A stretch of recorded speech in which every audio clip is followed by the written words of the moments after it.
নমস্কার, আমি মায়াদি। আজকে দুপুরবেলা কি রান্না করেছি তোমাদেরকে দেখাচ্ছি। এই যে দেখো, এটা বাঁধাকপি দিয়ে কাতলা মাছ দিয়ে করেছি, মাছের মাথা কেমন, আর পেঁয়াজ দিয়ে মুসুরির ডাল করেছি, ঢেলা মাছ ভাজা, গন্ধরাজ লেবু, ঢেলা মাছ বেগুন দিয়ে আলু দিয়ে ঝাল, আর এটা শুটকি মাছ দিয়ে আমি পুঁই শাক করেছি। দেখো খুব সুন্দর, মোটা মোটা ডাটাগুলো খুব সুন্দর, খুব ভালো লাগে খেতে। এটা ভাত কেমন, তাই করকম হয়েছে।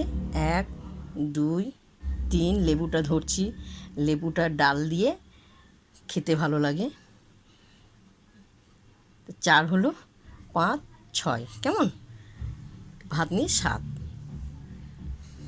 তাই আমি এখন খেতে বসবো, তাই তোমরা খেতে আসবে মায়াদির বাড়িতে। আর বেশি কিছু করিনি, চলো এখন আমি খেতে বসবো। অসাধারণ।